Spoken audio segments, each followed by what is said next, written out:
Chairman Rabta Forum, Mr. Nusrat Mirza, Chief Guest, General Retired Ihsan Elahi, and Mr. Najmuddin Sheikh, Ihsanul Haq, sorry, Mr. Najmuddin Sheikh, former Foreign Secretary, and one of the great source of inspiration for the Area Study Center for Europe, presided many numerous international and national conferences at the Area Study Center for Europe. Ladies and gentlemen, distinguished speaker, first I would like to thank Mr. Mirza for inviting me at the Rabta Forum.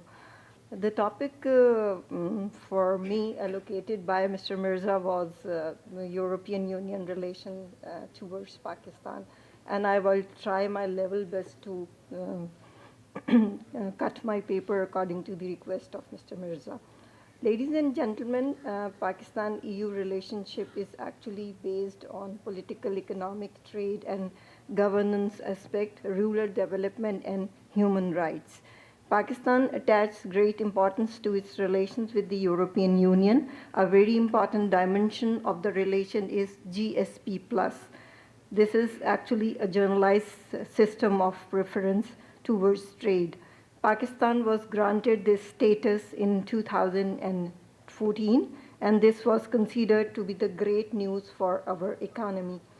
GSP Plus meant we could increase exports of textile, leather, and other goods to 27 European countries without any duties or at preferential rate. This trade concession was meant to provide a major boost to our export, given that the EU accounts for 25% of Pakistan's total export.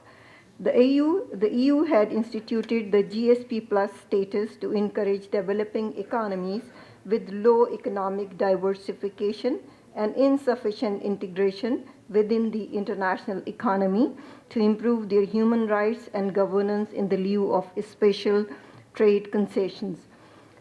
Number two, the very important aspect of EU-Pakistan relation is Pakistan has officially become a signatory of the Organization for Economic Cooperation and Development. This OECD and the Council of European Union jointly developed the convention in 1988 and amended protocol in 2010, and it is the most comprehensive multilateral instrument available for all forms of tax cooperation to tackle tax evasion and avoidance, but with its own limitations. The most important, again, the dimension of EU is that EU has agreed to provide further funds to support projects in the technical and vocational education and training sector, focusing on equipping the youth in Pakistan. Another important dimension of the EU is gender equality. Is included in the priority area for the European Union in Pakistan. EU are ready to support the government with other programs that are planned. According to EU strongly believe that the unleashing the potential of all women in Pakistan will bring more prosperity and stability. The present government in Pakistan is first given the priority to the education in Pakistan. The European Union is here to support government's effort. Indeed, EU have been supporting education in Pakistan since 1998. Currently, the EU had education program in Khyber Pakhtunkhwa, Sindh and Balochistan, where it was supporting the provincial governments to provide quality education to all boys and girls.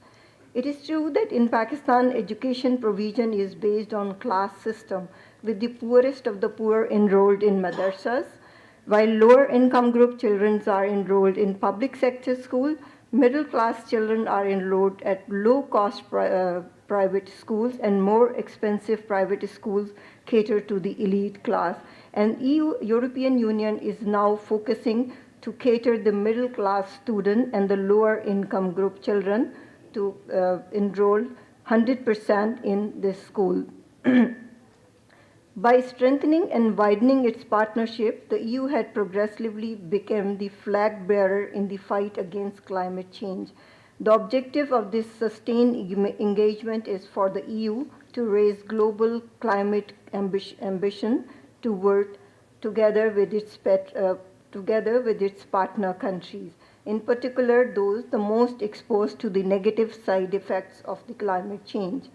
Climate change requires collective action, and the EU remains committed to continue working hand in hand with Pakistan, listed among the most vulnerable countries despite the low level of its global carbon emission. Europe is a major exporting destination for Pakistan and the largest trading partner. GSP Plus incentives had helped Pakistan to build its capacity in order to become a major, more effective and competitive partner in international commerce. Over the last decades, Pakistan and the European Union have developed and deepened the spectrum of their bilateral relation. This partnership encompasses those areas on which we have built our collaboration. Trade, of course, with the European Union, ambitious expectations that Pakistan makes the full use of GSP Plus agreement for the benefit of all Pakistani citizens. Development cooperation, certainly, as EU is considered, is implementing in education, rural development, and governance. It is indeed through those pillars, trade and development cooperation, that Pakistan and the EU have learned about each other and developed their partnership. Yet thinking that the mandate of the EU exclusively revolve around those two areas would be misleading. The EU is not a trade organization, nor it's a large developing agency. The EU has the chance to benefit and the ability to use a wide and unique set of instruments to conduct its own foreign policy, which scope and orientations are defined by all EU member states together. Next to its trade policy, development cooperation or humanitarian aid, the EU is also significantly engaged in the area of security and defense. Since 2003, the Common Security and Defense Policy enabled the EU to take a leading role in peacekeeping operation, conflict prevention, and in the strengthening of international security. The EU model of economic integration is also a unique opportunity to support this operational engagement. The member state can research together the technology of tomorrow in the field of defense and develop together their defense capabilities. The EU benefits from its own crisis management structures, including the EU military staff, planning and conducting of its military operations, and the EU Military Committee, decision-making authority, gathering all member states and chiefs of defense.